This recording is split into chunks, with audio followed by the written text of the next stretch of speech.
இரக்கமாக ஏற்று அந்த சிலுவையில் மொழிந்த வார்த்தைகளை தியானிக்கின்ற அனுபவத்தை எங்களுக்கு தந்திருக்கிறீர். நன்றி செலுத்துகின்றோம்.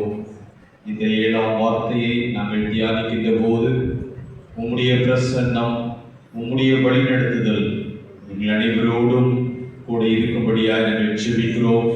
அனைவரையும் ஆண்டவர் ஆசீர்வதிப்பீராக. எங்கள் இதயத்தின் சிந்தனைகள் உம்முடைய சமூகத்திலே ஏற்புடையதாக இருக்க தேவனாகிய கர்த்தர் கிருபை தர வேண்டும் என்று இறைமகன் இயேசு கிறிஸ்துவின் திருப்பெயரில் கேட்கிறோம் நல்ல பிதாவே, ஆமென். கிறிஸ்துவில் அன்பானவர்களே, 6 வார்த்தைகளை முடிக்க செய்து 7வது வார்த்தையிலே நாம் வந்திருக்கிறோம். உங்களை எல்லாம் பார்க்கும்போது நிச்சயமாக ஒரு நல்ல ஒரு ஆக்டிவ் தெரியுது முகத்தில். நான் இப்போ கூட ஒரு சபைக்கு போயிட்டு வந்தேன். எல்லாரும் ஒரு மாதிரி தப்பாக சொல்லலை, சொங்கி மாதிரி உட்கார்ந்துருந்தது கண்டேன். சில வார்த்தைகளை சொல்லும் போது சிரித்தார்கள். ஆனால் நீங்கள் அப்படியே ரொம்ப ஆக்டிவாக அருமையான ராணியக்கா சொன்னது போல ரொம்ப கவனிச்சுட்டு இருக்கிறீங்க. ரொம்ப அதை வசனங்களை எல்லாம் பார்த்து கொண்டிருக்கிறீர்கள் என்பதை நான் உணர்கின்றேன். ஆண்டவருக்கு நன்றி செலுத்துகின்றேன். இந்த 7ஆம் வார்த்தையிலே நாம் கவனிக்கின்ற ஒன்று, இது ஒரு ஒப்படைப்பின் வார்த்தை என்பதை நாம் அறிவோம்.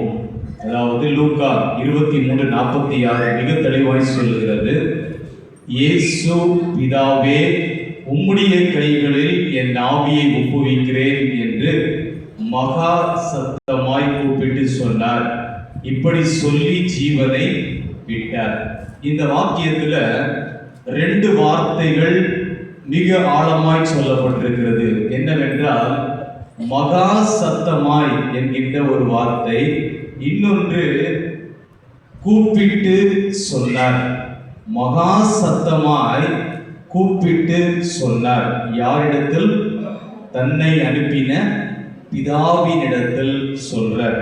4ஆம் வசனத்துல தேவனே என்று அழைத்தவர் கடைசியிலே பிதாவே என்று சொல்லி தன்னுடைய வாழ்வை முழுமையாக அவர் நிறைவேற்றின காரியங்களை ஒப்படைத்தார் என்று இங்கே சொல்லப்பட்டிருக்கிறது. அன்புக்குரியவர்களே, எத்தனையோ எதிர்ப்புகள், எத்தனையோ குற்றச்சாட்டுகள், எத்தனையோ வீண் பழி சுமைகள், எத்தனையோ விதமான துயரங்கள், குறுக்கு விசாரணைகள், இவைகள் மத்தியிலும் கைகளினாலும் வாரினாலும் அடித்த காயங்கள், இவைகள் மத்தியிலும் அமைதியாக தன் நாவை திறவாமல் எதுவும் சொல்லாமல் அமைதியாக இருந்த அந்த அனுபவங்கள், அந்த அனுபவத்திலே நான் ஏற்கனவே சொன்னது போல அந்த சாட்டை அடியினுடைய அந்த எட்ஜில் இருக்கிற இரும்பினுடைய துகள்கள், இவைகள் எல்லாம் அந்த மியூசியத்திலே வைத்திருப்பதை எருசலேம் நகரத்தில் அந்த போட்டோ எடுத்து கொண்டு வந்து காண்பித்ததை நான் கண்டேன். அந்த அளவுக்கு ஒரு கொடுமையான ஒரு வாரினால் அடிக்கப்பட்ட அடிசுமைகள் இவையெல்லாம் ஏற்றிருக்கின்ற போது கூட அவர் வாயை திறந்து எதுவும் சொல்லாமல் இருந்தார். ஆனால் தனக்கு எதிராய் செய்பவர்களுக்கு தன் பிதாவினிடத்திலே அவர் மன்னிப்பு கேட்டு தன்னுடைய வார்த்தையை ஆரம்பித்தார். தனக்காக அல்ல, தன்னை துன்பப்படுத்தின மக்களுக்கு தண்டனை வரக்கூடாது என்பதற்காக, பிறருக்காக அவர் முதலாவது மன்னிப்பு கேட்டு வார்த்தையை ஆரம்பித்த அவர் தன்னுடைய இறுதியிலே பிதாவே என்று அழைத்து தன்னுடைய ஆவியை தன்னை அனுப்பினருடைய கரங்களிலேயே ஒப்படைக்கின்ற தன்மையை நாம் பார்க்க முடிகின்றது. பொதுவாக சிலுவை தண்டனை என்று சொல்லும் போது பல நிலைகளிலே தன்னை மறந்து போகின்ற அனுபவங்கள். சிலுவை தண்டனை என்றால் அந்த ரோம பேரரசினுடைய ஆட்சி காலத்திலே சிலுவையை தான் தண்டனை சின்னமாக அவர்கள் ஒப்படைப்பார்கள். அதற்கு பல இது உண்டு. எக்ஸ் வடிவிலே இருக்கும், அல்லது அந்த சிலுவையினுடைய இது மேல கொஞ்சம் கீழே அதிகம் அப்படின்றது இல்லாம மொத்தமே ஒரே ஈவனாக இருக்கும். இப்படிப்பட்ட பல அந்த வடிவங்களிலே அவர்களை மாட்டி அடித்து துன்பப்படுத்துகின்ற, கொல்லுகின்ற சிலுவை காரியங்கள். இப்படிப்பட்ட நிலையிலே பதட்டமும் பயமும் நிறைந்தவர்களாய் தன்னுடைய நிதானத்தை இழந்து சிலுவையிலே பேசுகின்றவர்களாக காணப்படுகின்ற அந்த காலகட்டத்தில் முகம் சுளித்து வார்த்தைகளை அதிகமாய் பேசுகின்ற அந்த சூழ்நிலையிலே இயேசு அமைதியாக இருந்தது மிக மிக ஒரு தெளிவான சிந்தனையோடு இருக்கிறார் என்பதற்கு ஒரு விளக்கத்தை சொல்லி காட்டுகின்றது. ஆக தன்னுடைய கசப்பான சூழ்நிலைகளிலும் அவர் நிதானத்தோடு இருக்கின்ற அனுபவங்கள், தன் வாயின் வார்த்தைகள் மிக மிக கவனமாக பேசின அந்த அனுபவங்கள், பொதுவாக மரண தருவாய் இருப்பவர்களுடைய வாக்கு மூலத்தை மிக கவனமாய் கேட்பார்கள். இவ்வுலக வாழ்விலே கடைசியிலே இருக்கின்ற கடைசி தருவாயில் இருக்கின்ற மக்களுடைய வாயின் வார்த்தையிலிருந்து புறப்பட்ட அந்த வார்த்தைகளை எல்லாம் கவனமாய் கேட்பார்கள், ரெக்கார்ட் பண்ணுவார்கள், இப்படியெல்லாம் செய்வார்கள். ஆனால் இயேசுவினுடைய இறுதி வார்த்தைகள் உலகத்திற்கு ஆச்சரியத்தை ஏற்படுத்திய ஒரு கருவியாக இருந்தது என்பதை இந்த வசனங்கள் நமக்கு தெளிவுபடுத்துகிறது. காரணம் என்னவென்றால், இயேசுவினுடைய வார்த்தைகள் தன்னை குற்றம் சாட்டியவர்களுக்கும் பகைவர்கள் வாழ்வு பெறுகின்ற ஒரு கருவியாக, ஒரு வாக்குறுதியாக சிலுவையிலே அவர் வெளிப்பட்டது எல்லாருக்கும் ஆச்சரியத்தை கொடுத்ததாக இருக்கிறது. அதிலும் இறுதியான இந்த ஒப்படைப்பு மனித வாழ்வின் மீது அவருக்கு இருந்த பொறுப்பையெல்லாம் முடித்து, ஆண்டவர் கொடுத்த எல்லா காரியங்களையும் அவர் முடித்து நிறைவேற்றினவராய் தன்னுடைய வாழ்வை இறைவனுடைய பாதத்திலே அவர் அர்ப்பணம் செய்கின்றார். இன்றைக்கும் நமக்கு தரப்பட்ட கடமைகளை சரியாய் செய்யாமல் எக்ஸ்கியூஸ் கேட்டு கை கட்டி நிற்கின்ற அனுபவங்கள் இன்றைக்கு நம்முடைய வாழ்வில் எத்தனையோ இருக்கிறது. இன்னைக்கு பல்வேறு நிலைகளிலே இதை இப்படித்தான் செய்ய வேண்டும் என்று சொல்லுகின்ற ஒரு ஒழுக்க நிலை இருக்கின்ற நேரத்திலும் கூட அதை செய்ய தவறி போய் ஒரு அசால்ட்டான நிலையிலே தன்னை அர்ப்பணித்திருக்கின்ற அனுபவங்கள் எத்தனையோ இருக்கிறது. அங்கெல்லாம் நாம் தலை வணங்கித்தான் இருக்க வேண்டும். ஆனால் இங்கே இயேசுநாதர் இந்த மரண தருவாயிலும் தலை நிமிர்ந்தவராய் எல்லாவற்றையும் எனக்கு தந்த இந்த பணி பொறுப்புகள் எல்லாம் இறை சொந்தத்திலே நான் முடித்து ஒப்படைத்து விட்டேன் என்று சொல்கின்ற அந்த ஒப்படைப்பின் வார்த்தையை, பொறுப்புள்ள ஒப்படைப்பின் வார்த்தையாக இதை நாம் கவனிக்க முடிகின்றது. அன்பானவர்களே, இன்றைக்கு நம்முடைய பொறுப்புகள் எல்லாம் எப்படி இருக்கிறது?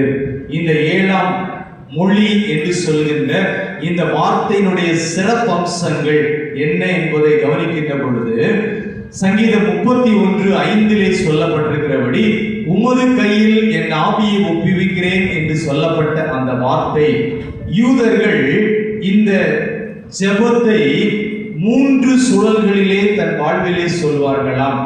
இது ஒரு ஜெபமாக இருக்கிற ஒரு வார்த்தை. இந்த வார்த்தையை அவர்கள் 3 சுழல்களிலே சொல்வார்கள்.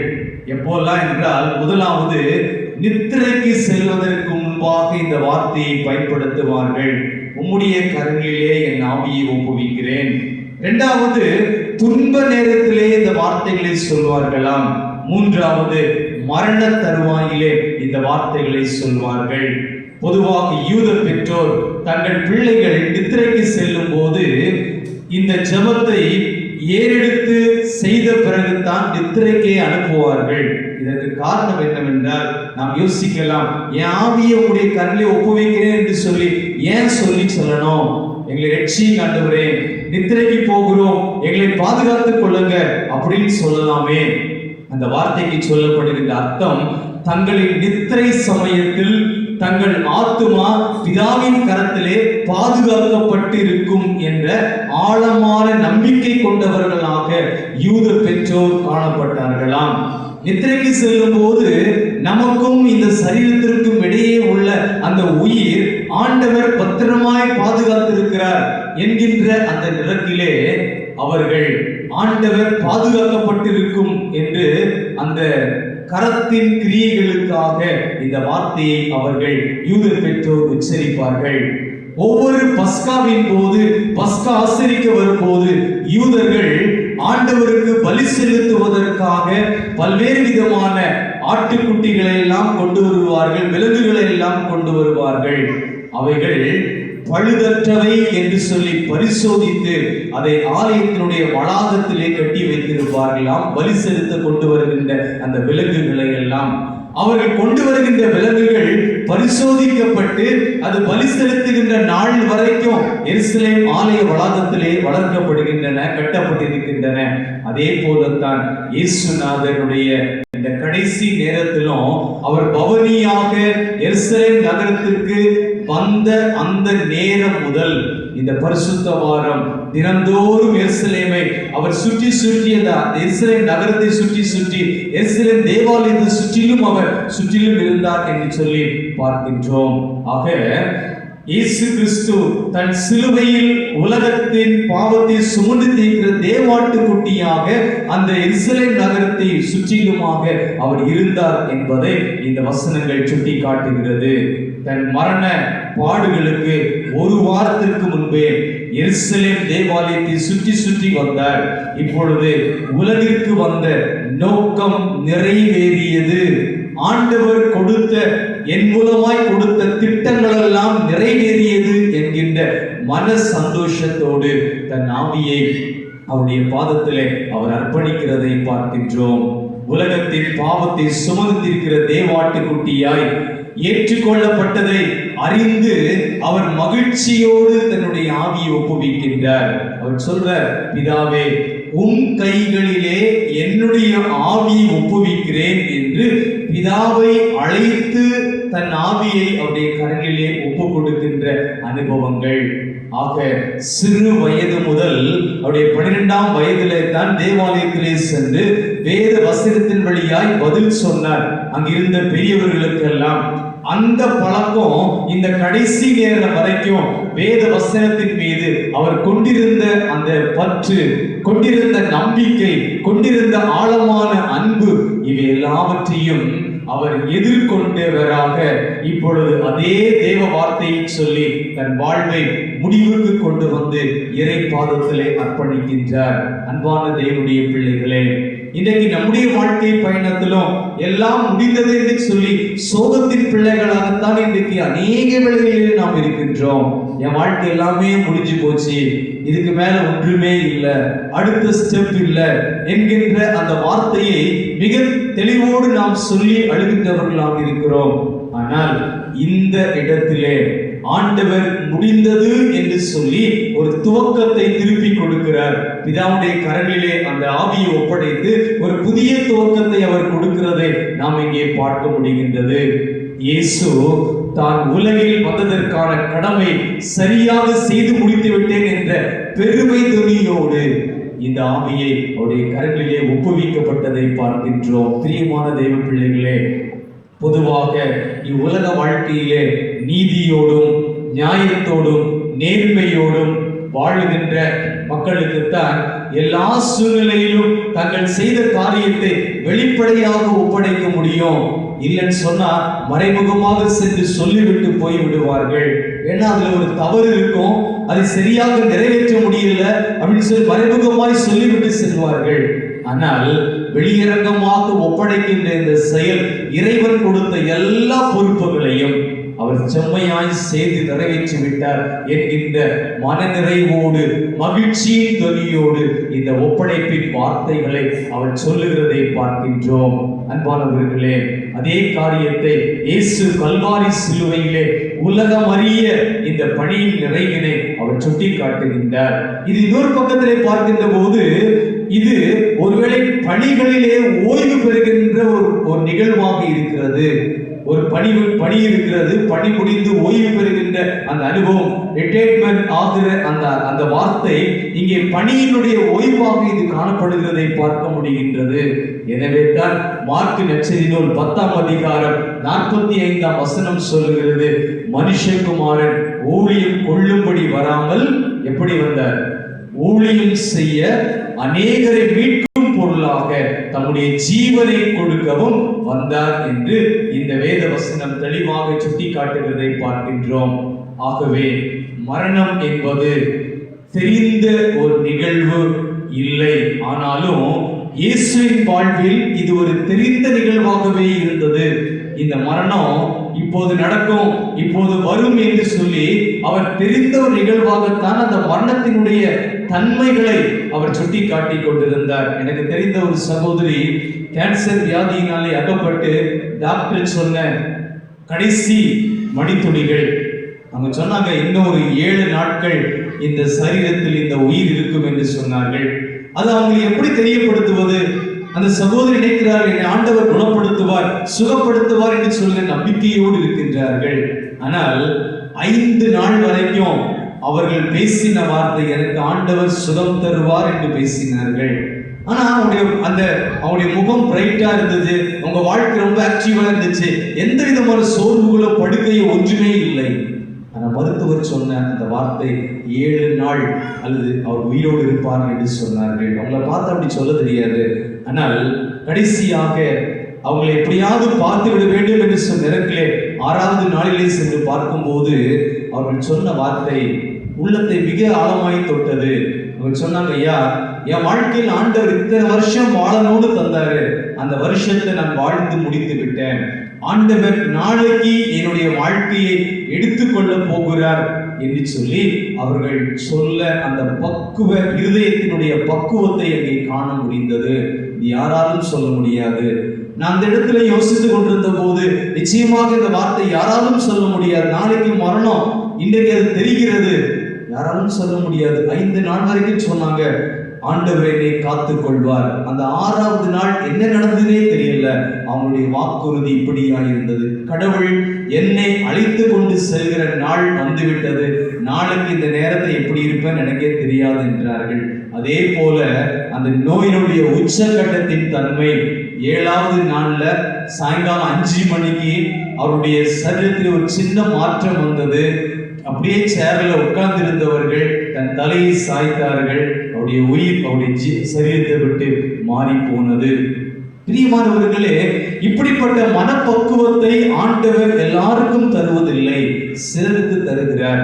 ஆனால் இங்கே ஆண்டவருக்கு தெரியும், இந்த நேரத்தில் என்னுடைய மரணம் இருக்கிறது என்று சொல்லி தெரிந்த பிற்பாடும் அவர் மகிழ்ச்சியோடு எல்லாவற்றையும் நிறைவு செய்த மகிழ்ச்சியோடு தன்னுடைய ஆவியை தன்னை அனுப்பின பிதாவினுடைய கரங்களிலே அவர் ஒப்பு கொடுத்தார் என்கின்ற நிகழ்வை பார்க்கின்றோம். தன்னை குறித்ததான அனைத்து தீர்க்க தரிசனங்களும் நிறைவேறிவிட்டது என்பதை அறிந்து தன் ஆவியை மகிழ்ச்சியோடு ஒப்படைக்கின்றார். அன்பான தெய்வ பிள்ளைகளே, இத்தனை பாடுகளிலும் பிதாவே என்கின்ற அந்த அழைப்பின் தொனி அந்த சிலுவையில் தொங்கிக் கொண்டிருக்கிற அந்த நேரத்தினுடைய கடைசி வார்த்தையாக இருக்கின்ற போது அந்த அழைப்பின் தொனியோடு அவருடைய கருத்தில் தன் ஆவியை ஒப்பு கொடுத்தார் என்று சொன்னால் இது பிதாவின் மீது அவர் கொண்டிருந்த அசைக்க முடியாத நம்பிக்கையை வெளிப்படுத்துகின்ற ஒரு கருவியாக இது காணப்படுகிறது. அன்பான தெய்வ பிள்ளைகளே, மனித வாழ்க்கை நிரந்தரமான வாழ்க்கை அல்ல. மனித வாழ்க்கை யாருக்கு என்ன என்பது தெரியாத ஒரு வாழ்க்கை. இந்த நாளிலும் கூட இங்கே சந்தோஷமாய் வாழ வேண்டும் என்பதற்காக தன்னுடைய இளம் மனைவி, தன்னுடைய 2 பிள்ளைகள், 6ஆம் வகுப்பு படிக்கிற பிள்ளை, 4ஆம் வகுப்பு படிக்கிற ஆண் பிள்ளை, 2 பேரையும் விட்டுட்டு திருமணமான மறு வருஷத்தில் இருந்து அவர்கள் அங்கே போனவர்கள். இந்த 2 பிள்ளைகளுடைய பெற்றெடுப்பு தாயானவர்கள் செய்து வைத்தார்கள். அங்கே சென்றார்கள். அங்குள்ள வேலைகளிலே 2 ஆண்டுக்கு ஒரு முறை, 3 ஆண்டுக்கு ஒரு முறை இங்கே வந்து ஒரு 15 நாள், 1 மாதம் நின்றுவிட்டு செல்வார்கள். இது இயல்பாக இருந்தது.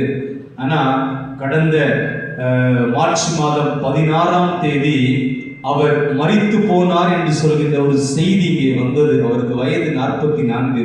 பிரியமானவர்களே, அந்த செய்தி வெளிநாட்டிலிருந்து இங்கே வந்தது. இங்க வீட்டுல அவருடைய மனைவி, 2 சின்ன பிள்ளைகள்